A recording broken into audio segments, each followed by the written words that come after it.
여러분 안녕하십니까? 오늘의 미국 위켄드 에디션 강혜신입니다. 지난 몇 주일은 제가 위켄드 에디션 일요일의 방송분은 무척 일찍 여러분들께 올려드렸지만 오늘은 제가 주제를 바꿨습니다. 주제를 바꿔서 지금 너무 극박하다고 할까요? 긴박하다고 할까요? 어떻게 될지 모르는 일이 세계에서 발생하고 있기 때문에 이 문제를 전해드리기 위해서 이슈를 바꿨습니다. 그래서 다른 일요일보다 조금 늦었습니다. 영국 총리가 BBC 방송과의 인터뷰에서 보리스 존슨도 러시아가 지금 1945년 이후 유럽에서 가장 큰 전쟁을 기획하고 있다.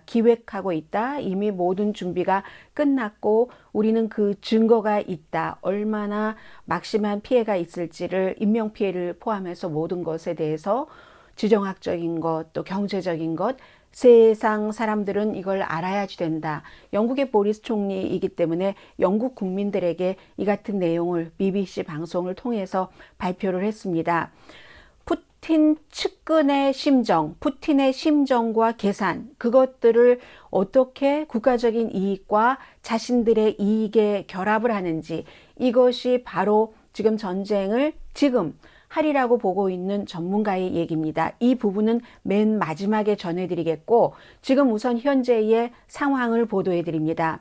만약에 유럽에서 전쟁이 일어난다면 이 세상 모든 사람들에게 큰 영향을 미치는 것이고, 더군다나 이번은 러시아가 우크라이나라는 한 곳을 공격한다기보다는 완전히 그 지정학적인 것이 바뀌고, 그리고 중국과 러시아가 손을 잡으면서 미국과 유럽에 그 밖에 많은 나라들이 채택하고 있는, 대한민국도 채택하고 있는 민주주의 자체에 대단한 위협이 됩니다. 그래서 저도 오늘 방송 이슈를 바꿨습니다. 맨 마지막에 왜 푸틴과 그의 측근 불과 한 5명이 결정권을 갖고 있는, 외무장관은 사실 별 결정권이 없습니다. 러시아에 왜 이러한 것들이 그러는지를 맨 마지막 부분에 전해드리겠고요. 뮌헨에서 열렸던 그 안보회의에서도 역시 미국의 카멜라 해리스 부통령도 똑같은 얘기를 했습니다. 러시아가 준비를 끝냈다. 그러면서 지금 보리스 존슨이나 미국의 카멜라 해리스나 바이든 대통령이나 똑같이 하고 있는 얘기는, 전쟁이 일어난다는 것을 전제로 해서 이 전쟁이 러시아를 강하게 하고 우크라이나를 약하게, 세계 질서를 무너뜨리는 게 아니라 일어난다면 러시아를 약하게 할 것이다 하는 것을 계속 강조를 하고 있습니다. 그런데 전쟁이라는 것은 그 결론이 어떻게 날지 아무도 알 수 없는 겁니다. 더군다나 이제 러시아가 전쟁을 일으킬 수 있는 가능성이 크다고 보고 있는 것은, 지금까지는 이것도 전략인지 모르지만 벨라루스에서 군사훈련을 했습니다. 예정대로. 그리고 벨라루스 정부 자체도 이번 주에 훈련이 끝나면 러시아군은 철군한다고 수없이 또 다짐을 했지만 결국 군인이 철군 시한을 넘기고 3만 명 정도가 벨라루스에 주둔하기로 결정을 했다는 게 우크라이나 북쪽 벨라루스, 러시아의 모든 것이 돼주고 있는 그런 벨라루스 국방장관의 발표입니다. 그럼 벨라루스와 우크라이나의 수도인 키이브, 우크라이나 북쪽이 또 벨라루스와 국경을 접하고 있기 때문에 이것은 키이브를 공격한다는 뜻이 아닌가, 이렇게 전문가들은 보고 있고요. 바이든 대통령이 지금부터 어느 때라도 푸틴과 어떠한 형태로라도 조건 가리지 않고 접촉을 하겠다, 이 전쟁을 막아보기 위해서, 이렇게 지금 국무장관, 국가안보보좌관, 또 국방부의 대변인 등이, 오늘 미국이 일요일이기 때문에 일요일에 시사 프로그램에 출연을 해서 얘기를 하고 있습니다. 서방 세계에서는 그러니까 바이든 대통령이 얘기를 한 것처럼 다 증거가 있다, 푸틴이 우크라이나를 침공하기로 결심을 했다, 이렇게 얘기를 해서 서방 세계에 알리면서도 끝까지 막아보려고 하는 거죠. 오늘 아침에 미국의 국무장관이, 안토니 블랭켄 국무장관이 시사 프로그램에 출연을 해서 한 말이, 우리가 그렇게 파악을 하고 있지만 러시아가 우크라이나를 점령할 것으로 파악을 하고 있지만 러시아의 탱크가 우크라이나를 향해서 굴러가기 전에는 러시아의 전투기가 시동을 걸기 전까지는 우리는 이 전쟁을 막아보기 위해서 최선의 노력을 할 것이다 라고 얘기를 합니다. 그렇기 때문에 미넨 안보회의에서 우크라이나 젤렌스키 대통령이 미국의 만류를 물리치고 지금 위험하니까 국가에 있어달라 했는데도 뮌헨에 가서 뭐라고 얘기를 했냐면 아니 러시아가 공격하고 나면 우리는 이미 관 속에 들어있는 송장이 거의 다 돼가는 상태인데 그 이후에 제재를 하면 뭐하냐 지금부터 선제 제재를 해라 라고 주장을 해서 기립박수를 받았지만 미국과 다른 나토의 지도국들은 어떻게 생각하고 있냐면 러시아가 완전히 결심을 했다 하더라도 지금이라도 마음을 돌려줄 수 있는 것을 지금 선택을 하고 있는 것이라고 얘기를 합니다. 바이든 대통령이 트윗도 했습니다. 우리가 러시아가 결심을 했어 라고 말하는 것은 전쟁을 부추기는 것이 아니라 그럼에도 불구하고 러시아가 이러한 것이 알려짐으로 인해서 뒤로 물러설 수 있는 그런 모든 방안을 희망을 하면서 이 같은 것을 얘기를 한다라고 얘기를 했습니다. 그리고 러시아가 이제 벨라루스에서 약속을 한 그 철군을 하지 않는 것도 우크라이나를 침공할 것인가 보다라고 생각할 수 있는 점이기도 하지만 또 다른 것으로는 지금 계속 어제 말씀드렸던 그 프리텍스트라는 이름으로 인해서 우리 러시아는 우크라이나와 전쟁을 할 수밖에 없어 하는 프리텍스트 그 이전에 어떠한 구실, 핑계 같은 것을 자꾸 만드는 겁니다. 금요일부터 지금까지 그러니까 친러시아 지역이요, 돈바스 지역의 두 군데 지역에서 무슨 가스관이 터진다던가 아니면 자동차 폭발 사고가 일어나서 그 자동차가 집차가 그쪽 지역에 그러니까 친러시아 우크라이나 쪽으로는 우리 분리하고 싶어하는 반군 경찰국장 차가 폭발되게 한다던가 이런 것을 다 우크라이나가 저질렀다 하는 것이고 우크라이나 쪽에서는 이 그 반군이 우크라이나 군을 이제 군에게 무슨 포격을 가해서 그 포격 같은 것을 보여주고 있잖아요. 포탄을 보여주고 있죠. 그런데 미국과 서방 세계에서는 러시아가 늘 그랬듯이 크림반도를 침공할 때도 조지아를 침공할 때도 우리는 이렇기 때문에 우리가 공격을 먼저 받았기 때문에 또 우리를 지지하는 측에서 공격을 받았기 때문에 공격을 할 수밖에 없어 침공할 수밖에 없어 하는 프리텍스트 구실을 지금 많이 만들고 있다는 얘기입니다. 그래서 지금으로서는 in any time 베이징 올림픽도 끝났습니다. 그래서 in any time 러시아의 우크라이나 침공이 있을 수 있다는 얘기입니다. 이 프리텍스트에 대해서는 블라디미르 푸틴 러시아 대통령은 러시아를 전쟁으로 끌어들이려고 오히려 미끼를 던진다. 이거 푸틴이 하는 말입니다.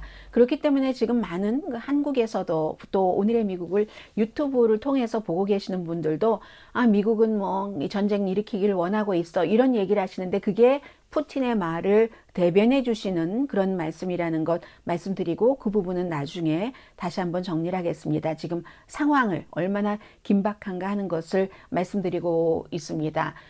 보리스 존슨 영국 총리도 이제 그 젤렌스키 우크라이나 대통령을 만났고 카밀라 해리스 미국 부통령도 만났습니다.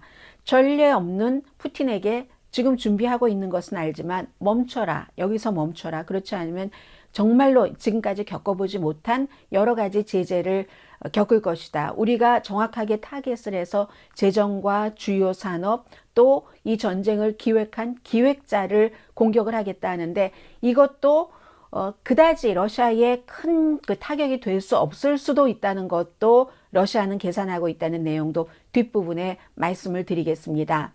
지금 그 가스 파이프라인이 파손된 것이 동부에 친러시아 그 사람들이 살고 있는 루한스크고 자동차 폭발 사건이 일어난 것도 역시 그 크게는 돈바스 지역의 도네츠크라는 그 지역입니다. 경찰국장 집차가 파손된 것이요. 그리고 이제 뮌헨 안보회의는 바이든 대통령도 안 갔고 푸틴 대통령도 안 갔고 바이든 대통령은 워싱턴에서 그 손녀 딸들과 식사를 했는데 이러한 것들이 한편으로는 지독한 경고를 하면서도 어떠한 일상을 보여주는 그런 그 모습이기도 하고요.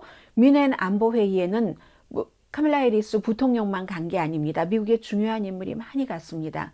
낸시 펠로시 하원 의장도 갔고, 그리고 이제 공화당의 린지 그레이엄 연방 상원 의원도 갔고, 뭐 민주당 의원들도 갔습니다. 그래서 그곳에서 이 젤렌스키 우크라이나 대통령이 선제 공격을 해라 이미 공격당한 뒤에 제재를 하는 것이, 선제 공격이라는 게 제재를 말합니다. 제재를 하는 것이 무슨 소용인가 라고 얘기를 하지만 앞서 말씀드린 그런 이유로 제재를 하지 않고 있고, 그렇기 때문에 뉴욕타임즈 그 어피니언란의 그 피터 코이라는 그 칼럼니스트도 이건 안 된다. 미리 러시아가 아직 공격을 시작하지 않았는데도 제재를 두는 것은, 그것은 그 서방 세계가 할 일도 아니다. 그리고 제재도 웬만한 제재 갖고는 효과가 없다. 스위프트 코드. 그러니까 달러를 개인적으로 저금을 하는 데나 러시아 사람들이, 아니면 러시아가 국제적으로 무역을 하는데도 달러를 써야지 되기 때문에 그런 것 정도 아니면은 이게 안 된다. 지금 그런 얘기들 많이 하고 있고요. 그리고 모든 제재는 상대에게 제재를 가할 때는 이쪽에서도 제재를 받습니다. 그리고 그 제재로 인해서 제재를 받는 국가가 플러스가 되는 것도 있습니다. 제재를 가하는 국가가 플러스가 되는 것도 있습니다. 이것도 잠시 뒤에 말씀을 드리겠습니다. 그래서 자, 외교적인 문은 지금 열렸다고 하고 있어요. 바이든 대통령도 모든 것 지금 다, 우크라이나가 미국의 직접적인 동맹국이라거나 나토 회원국이 아니기 때문에 그 나토 헌장 5조에 어느 나라든지 나토 회원국이 다른 나라로부터 공격을 받으면 우리가 공격을 받은 것처럼 할 수 있다. 하지만 우크라이나는 지금 나토 회원국도 아니고 하기 때문에 그곳에 군인을 보내진 않는다는 거잖아요. 영국군도 마찬가지고 그런 형태인데, 어쨌든 외교적인 문은 열렸다면서 이것도 하나의 외교적인 전략인지도 모릅니다. 그런데 그 국가가 미국이라는 나라의 대통령과 영국이라는 나라의 총리가 실질적인 정치 그 최고 지도자잖아요. 이 서방 세계의 최고 지도자 두 명이 러시아가 공격을 하기로 결정했다 하는 것을 엉뚱한 거짓말을 하리라고는 아무도 생각하지 않습니다. 제가 지금부터는 카네기 국제재단의 연구원이면서 러시아 문제 전문가, 태평양 그쪽 문제의 전문가이기도 합니다. 그리고 이제 이분은 Foreign Policy에도 기고를 많이 하고 계시는 분인데, 그분이 이코노미스트에 기고를 한 왜 러시아가 별로 특별하게 신경을 쓰지 않을 수도 있는가, 그리고 공격을 할 수 있는가, 거기에 대한 글을 하나를 소개를 해드리겠습니다. 알렉산더 가브예프라는 분입니다. 모스코바 국립대학을 졸업을 하신 분입니다. 그쪽 분야에서 일하고 계시는 분들은 다 알고 계시는 분이에요. 8년 전 크림반도 합병 때와 마찬가지로 이번에도 푸틴의 전쟁 장관들, 전쟁 내각 4명이 이 일을 푸틴과 함께 기획을 하고 있다. 5명입니다. 푸틴, 블라디미르 푸틴 대통령을 제외하고 누구냐를 말씀을 드리겠습니다. 앞으로 전쟁이 일어난다면, 그리고 전쟁이 여기서 서방 세계의 노력 등으로 멈춰진다 하더라도 이 결정은 푸틴 대통령과 이 4사람이 합니다. 여기에 외무장관은 빠졌습니다. 다음 주에 유럽에서 미국의 국무장관을 만나자고 한 외무장관은 빠졌습니다. 4명이 누구냐? 니콜라이 파트루세프 국가안보국장입니다. 잭 설리번 같은 사람이죠, 미국에. 그리고 알렉산더 보트니코프 러시아 연방안보국 FSB 국장입니다. 구소련 시절 KGB 역할의 대부분을 승계한 바로 그 사람입니다. 그리고 세르게이 나리스킨 러시아 대외정보국장, 대외정보국장이니까 뭐 여러 가지 이슈를 뭐 CIA가 관장하는 것이라던가 이런 것을 많이 하겠죠. 4번째 사람이 국방장관입니다. 세르게이 쇼이구 국방장관.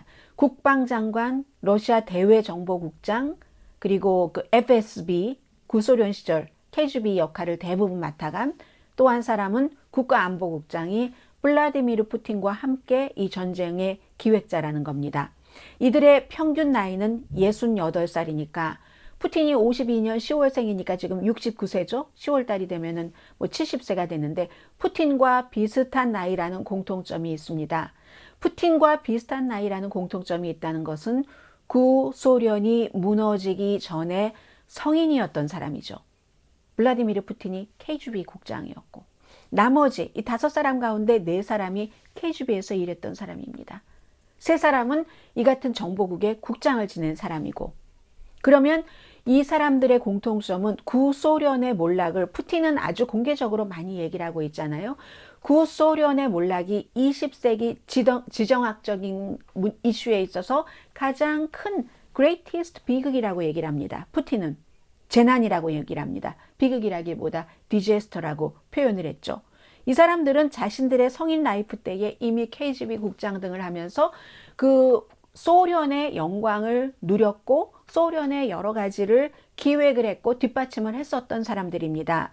그러니까 5명 가운데 4명이 또 KGB 배경이 있고 하는 사람들이니까 과거에 대한 향수도 있죠.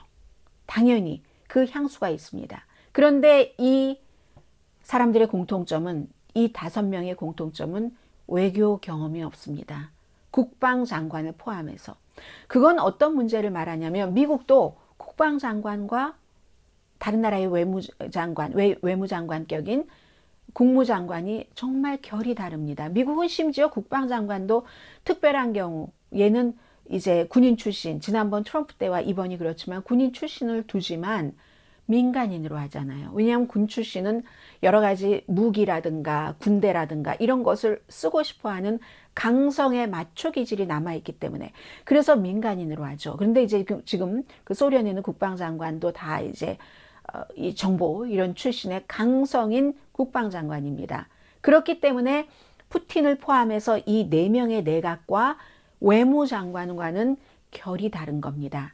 세계 정세나 안보를 보는 세르게이 나브로프 러시아 외무장관.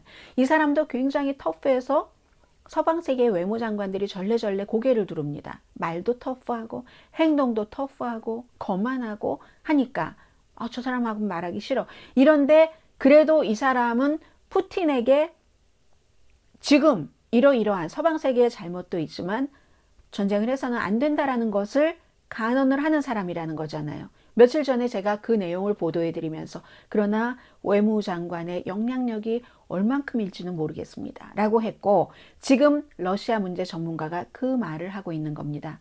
푸틴과 전쟁을 기획하는 4명은 그 과거에 대한 어떤 그 향수 같은 것이 있고 외무장관은 여기에서 빠져 있습니다.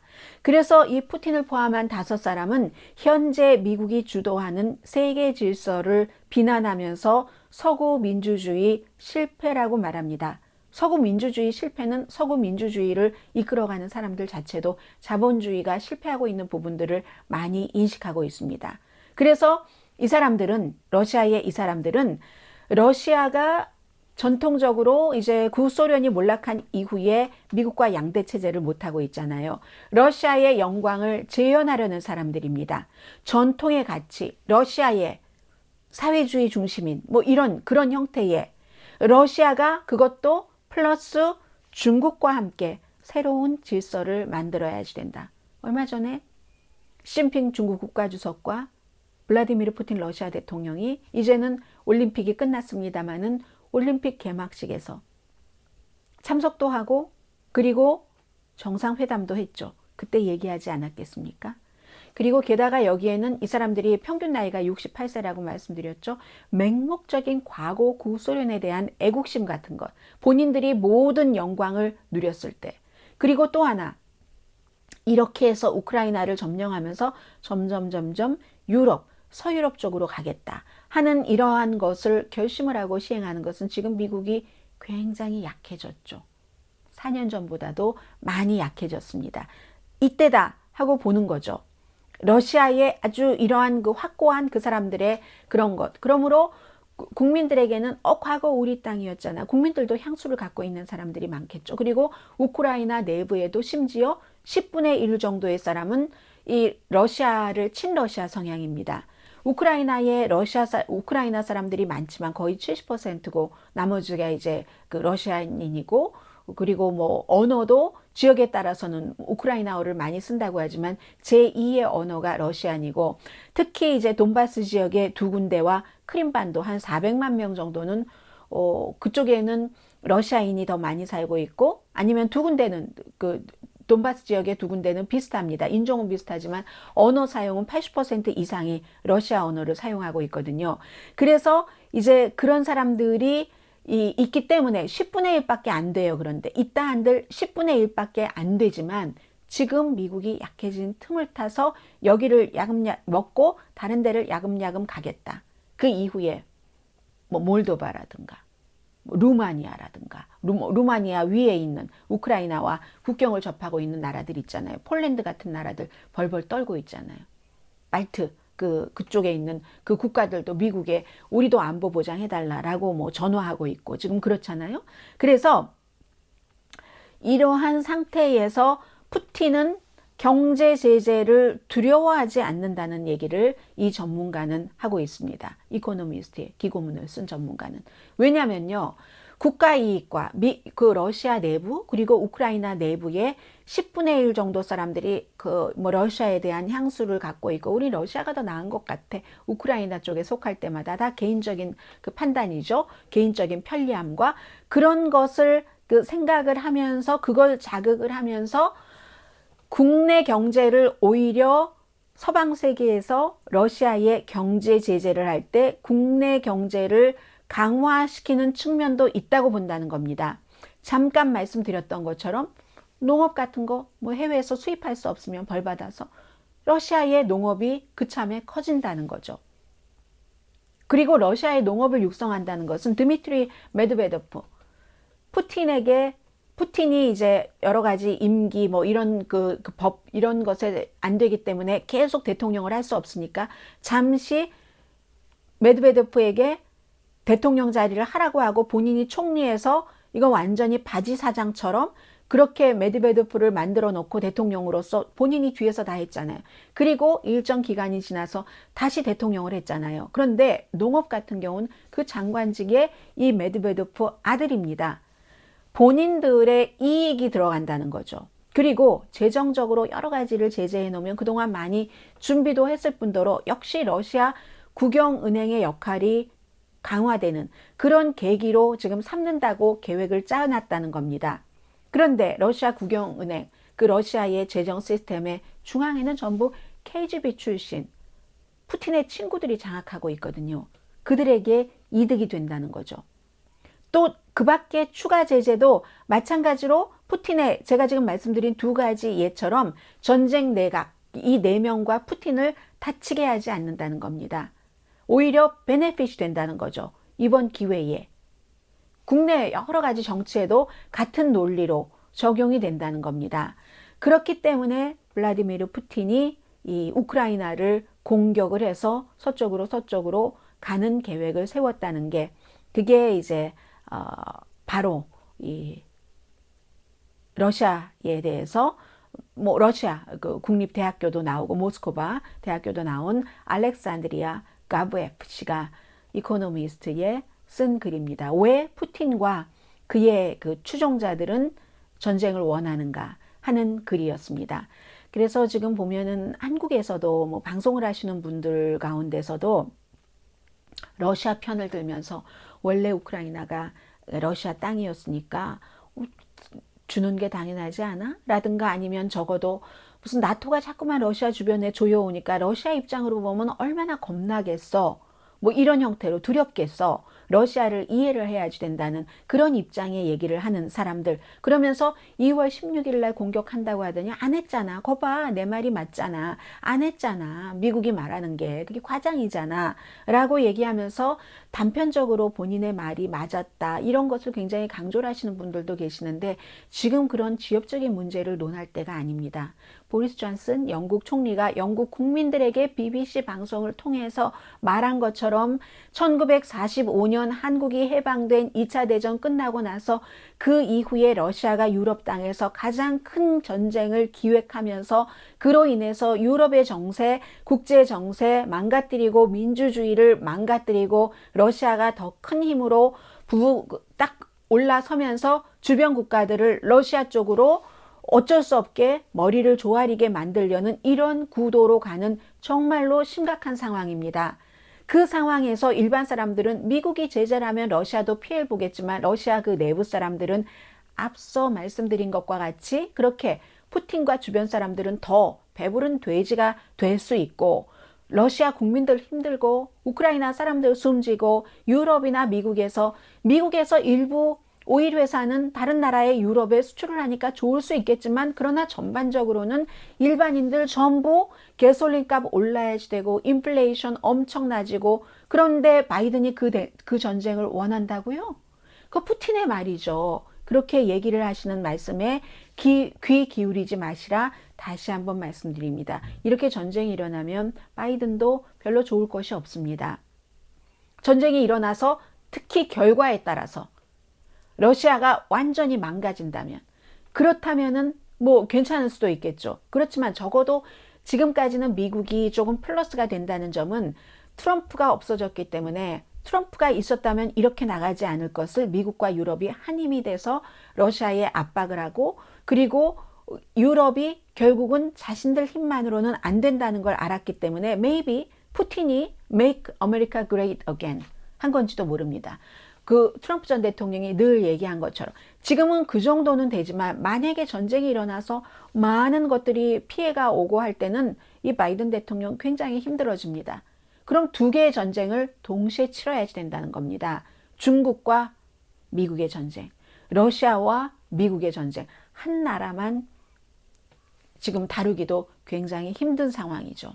러시아가 그리고 전쟁을 하면은 우크라이나를 점령하는 건 쉽죠. 미군도 안 들어가고 영국군도 안 들어가는데 아무리 주변에서 한다 한들 쉽죠. 그 뒤에 국민들 마음을 추스리는 게 중요한 거죠. 그래서 지금 시점에서 봐야지 될 것은 정말로 미국 대통령이 언제 어디서든지 그 러시아 푸틴과 전쟁을 막기 위해서 어떤 형태로든지 지금 이 순간 대화를 시작했는지도 모릅니다. 대화를 할 수 있다라고 하면서 어느 정도 막을 것인가. 전면전을 기획했던 것을 조금 하고 본인 체면만 차리고 물러날게 할 것인가. 아니면 아예 침공조차 하지 않도록 할 것인가. 여기에 굉장히 중요한 것이 있죠. 내일이면은 어쩌면 전쟁이 더 확실해져서 내일 미국 월요일입니다. 푸틴이 전쟁에서 이길까, 질까, 실패할까 그러한 것 그리고 루트 어느 경로를 통해서 가는가 남쪽을 통해서 여러 군데서 동쪽과 남쪽 크림반도에서 동부 그 돈바스 지역부터 해서 키브로 갈 것인가 아니면 뭐 다 가겠죠. 북쪽에서 내려오면서 이쪽 이제 뭐 루마니아나 이 우크라이나의 서쪽인 루마니아나 다른 뭐 헝가리, 폴란드 이런 데를 제외하고는 남쪽부터 동쪽부터 북쪽까지를 쫙 이렇게 가긴 하겠지만 그 강도, 루트 이런 것에 대해서 내일쯤은 말할 수 있을지도 모릅니다. 그래서 많은 전문가들은 러시아가 우크라이나를 침공해도 놀라지 않을 겁니다. 2014년도 크림반도도 침공을 하고 그 이후에 점령을 했고 그리고 조지아도 마찬가지였으니까 크림반도 때와 이번은 좀 다르죠. 크림반도 때는 워낙에 그쪽은 돈바스 지역의 두 군데와는 달리 러시아인이 더 많이 살고 있습니다. 우크라이나인보다도. 그러니까 자연스럽게 국민 투표를 했을 때 러시아 쪽으로 나온 거죠. 러시아가 우선 침공한 뒤에. 그래서 내일은 이 일이 있을지도 모르기 때문에 굉장히 아무튼 중요한 그런 그 방송이 내일도 있을 것 같습니다. 자, 그리고 시간이 조금 있으니까 몇 가지 중요한 내용을 말씀드리겠는데 오늘의 미국 제가 어떤 때는 정규 방송 시간에 이 내용은 전해드렸어야지 되는데 전해드리지 못했다는 것도 있는데 마침 어떤 분께서 유튜브에서 그것 알고 싶어요 했기 때문에 뒷부분에 전해드리겠고요. 그리고 또 하나는 엘리자베스 여왕도 양성 반응입니다. 아들에게 옮았다고 하네요. 찰스 왕자에게. 승계자죠. 95세입니다. 엘리자베스 여왕. 그런데 뭐 증상은 마일드하고요. 누구보다도 먼저 백신 접종을 받았던 사람입니다. 지난해 1월 달에 백신 접종 처음 받기 시작했고 찰스 왕자의 지금 와이프도 양성이고요. 증상이 약하기 때문에 뭐 가벼운 그런 그 일정이 있는데 그런 일정 정도는 소화한다고 얘기를 하고 있고요. 뭐 이달 초에 뭐 왕위계스 70년에서 세계가 뭐 떠들썩했었죠. 그런데 저는 개인적으로 뭐 이런 다 나라마다 그 역사적인 특징이 있고 그 왕권을 어떻게 유지하느냐가 있지만 왕권 자체를 좋아하지 않기 때문에 뭐 보도조차도 안 해드렸는데 이번 달 초에 왕위 계승 뭐 70년인데 이 네 번째예요. 이 프랑스 또 뭐 태국 그리고 아주 작은 나라 리히텐슈타인이라는 저도 보고 읽어야지 되는 그런 호주가 아니라 오스트리아하고 스위스 사이에 있는 그 리히텐슈타인이라는 조난 2세 왕이 있는데 이제 3개월만 있으면 이 왕은 패스하고요. 네 번째거든요. 이 70년이라는 게 루이 14세가 제일 오래 집권을 했고 그리고 이제 푸키폰 아두야댓 그 태국 국왕이 있고 조난 2세. 아무튼 그런데 영국의 여왕도 얼마나 조심했겠어요. 왕자도. 그런데 뭐 아들, 뭐 며느리, 어머니 전부 양성 반응입니다. 그리고 이제 동계올림픽은 뭐 한국은 어떻게 되나요? 한국과 한번 볼까요? 한국은 지금 다 끝났으니까 동계올림픽에 대해서 내일 아마 제가 자세히 전해드릴 겁니다. 내일은 이제 올림픽이 끝나면 제가 꼭 뭐 스포츠 뉴스도 아닌데 메달 순위 이런 것을 자세히 전해드린다기보다는 이번에 이제 이 올림픽이 무엇을 남겼는가 하는 그러한 것들을 좀 전해드릴 테고요. 뭐 모든 사람들, 스포츠에 관심이 없는 사람도 세계에서 뭐 동계올림픽 그 사이에 하계올림픽 있고 하는데 그런 것이 어떤 그 영향을 끼쳤을까 하는 아예 한국 좀 이것 좀 보려고 하는데 어떻게 되나요? 한국 거는 뭐 제가 내일 말씀드리고 아마 궁금하신 분들은 다 아셨을 것 같고요. 아무튼 10위 바뀌잖아요. 미국은 지금 4위거든요. 노르웨이가 1위고 금메달 순서로 집계를 하니까 그리고 금이 16개입니다. 독일이 12개, 중국이 3위예요. 9개, 미국이 8개로 4위인데 미국은 이게 이제 러시아의 도핑 스캔들 때문에 그게 최종적으로 결정이 되면 미국이 중국을 제칠 수도 있죠. 왜냐하면 미국이 지금 8개 금메달, 중국이 9개인데 미국이 9개가 되면은 그 다음에 실버가 미국이 10개거든요. 중국은 4개인데. 그렇기 때문에 미국은 뭐 3위가 될 수도 있고요. 그래서 항상 이 금메달 순서로 하는 것도 그게 그렇습니다. 중국이 미국보다 금메달이 많다고 은메달이나 동메달이 훨씬 적은데도 등수가 위잖아요. 저는 이 숫자는 좀 합리적인 것 같지는 않아요. 금메달은 예를 들어 금메달이 어느 국가가 하나지만 다른 뭐 10개가 넘는 은메달을 받아도 등수 안에 못 들잖아요.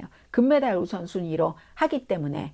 그래서 지금 그렇고요. 아무튼 그 뒤에는 이제 여름에 파리 올림픽이 있고 또 이태리에서 두 군데에서 뭐 코르티나 담페초 밀란과 북부에 있는 이곳에서 2026년 동계올림픽이 열리는데 내일 이제 총 정리를 해드리겠고요. 그리고 유튜브에서 홍성님께서 단테 브라이트 가족 또 이 단테 브라이트 25살인데 숨졌잖아요. 교통신호 위반, 교통에서 아무튼 걸렸는데 경찰에 걸렸는데 킴 포터라는 아주 베테랑 여성 경관에게 걸렸는데 그 과정에서 테이저 총을 쏜다고 하면서 진짜 총을 쏴서 25살의 이 청년이 숨졌습니다.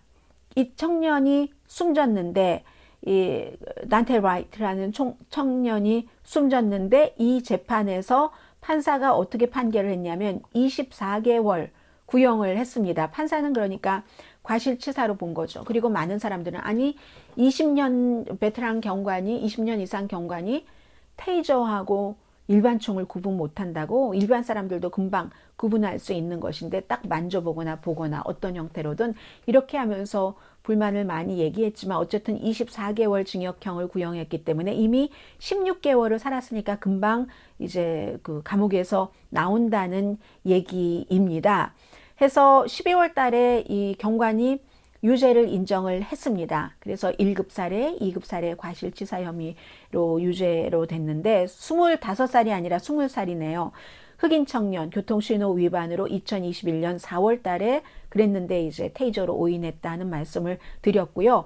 검사는 7년을 구형했습니다. 검사도 이게 의도적인 사례가 아니라고 생각을 했겠죠? Maybe. 그리고 변호사는 보호 관찰이어야지 된다. 이거 정말 완전한 과실치사가 아니냐 해서 판사는 24개월 징역형을 내리면서 판사가 한 얘기가 가장 슬픈 케이스다.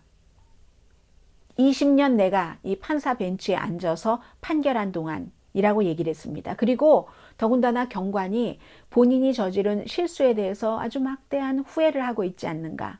그렇지만 미래에 이 같은 같은 범죄 같은 것이, 사례 같은 것이, 사람이 숨지는 것이 일어나지 않게 하기 위해서 이제 24년형을 구형을 한다 했습니다. 이 성김 선생님은 저의 의견을 물어봐 주셨는데 그냥 저의 의견보다는 어머니 아버지의 얘기를 말씀드리겠습니다. 라이트 가족, 엄마를 포함해서 굉장히 감정적이었죠. 아니 그게 우리 아들은 영원히 돌아올 수 없는데 라고 얘기를 하면서 우시기도 했고요. 아버지가 우시더군요. 아니죠. 그 경관도 울었고 뭐 아버지도 눈물 글썽, 어머니도 눈물 글썽. 가족 모두에게 다 미안하다. 이게 누구의 아들이고 뭐 또 무슨 뭐 형이고 브라더고 뭐 사촌이고 그렇잖아요. 누구의 손주고 모든 분들께 너무너무 미안하다. 너무너무 미안하다라고 얘기를 했고 어머니는 판사의 판결을 비난했죠. 사법 시스템이 영 아니올시답니다. 아버지도 너무 실망을 했다고.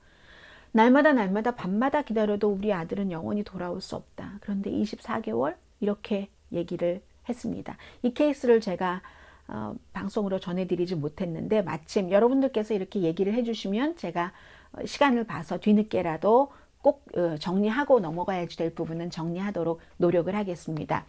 그리고 또 하나 제가 이번 주에 여러분들께 보도해드리지 못했던 게 이것은 미국의 어떤 추세를 말씀드리기 때문에 전해드리는데 UC 버클리가 입학생을 3분의 1을 줄이기로 했습니다. 이미 입학 통지 받은 학생들 어떻게 해야지 될지 모르겠어요. 당장 시행이기 때문에. 그런데 이렇게 결정한 것에 상당히 미국적인 거죠. 우선 법적으로 절차를 끝내고 판사의 판결에 따라서 그렇게 결정을 한 것이고 그 전에는 왜 입학생을 3분의 1이나 이제 다음 달부터 시행을 한다고 했으니까요. 5,100명이나 적게 받게 되는가. 이것은 캘리포니아주 대법원이 판결을 했는데 캘리포니아주 대법원은 왜 판결을 하게 됐는가. UC 버클리의 학생 숫자만 자꾸 많아지면서 주변 환경이 파괴된다. 그리고 집값이 너무 비싸서 그로 인해서 홈레스가 되는 사람들이 많다 하는 것으로 인해서 어떤 그룹들이 그 소송을 제기해서 대법원에서 그것을 맞다 하는 것으로 한 거죠. 이미 합격증 받은 사람 가운데 어떻게 추려낼지 모르겠고요. 그리고 그전에도 학교가 신입생 같은 경우에 기숙사를 충분히 마련하지 못하고 하니까 주변에서 기웃기웃하면서 아파트먼트 값만 올라가고 한다는 거죠. UC 버클리는 교육의 평등을 얘기라고 하지만 글쎄요. 아무튼 그래서 5,100명 덜 받는다는 거고요. 전체적으로 그렇다는 거고요. 아무튼 그래서 환경 문제로 세계적인 아이비리그에 속하진 않지만 서부의 아이비리그입니다. UC 버클리가 환경 문제 때문에 이렇게 신입생을 3분의 1을 줄일 수밖에 없었다. 전체적으로 이렇게 몇만 명이 있으면 그 타운이 그 학교로 돌아가기도 하지만 이게 그 이상은 안 된다는 그런 얘기를 하고 있는 겁니다. 이게 지금 미국의 문제고요. 저는 내일 여러분들과 함께 우크라이나 사태 또 베이징 올림픽에 대해서는 또 클로이 김이 새롭게 얘기한 것들도 있고요. 여러 가지를 정리를 해서 전해드리겠습니다. 내일 뵙겠습니다. 오늘의 미국, 오늘 일요일 에디션은 우크라이나에 관한 스페셜 리포트라고 말씀드릴 수도 있겠네요. 강혜신이었습니다. 나머지 시간 잘 보내시고요. 저는 꼼꼼하게 뉴스 들여다보다가 내일 아침 로스앤젤레스 시간으로 9시에 정규 방송 시간에 뵙겠습니다. 좋은 하루 마무리하세요. 강혜신이었습니다. 즐기세요.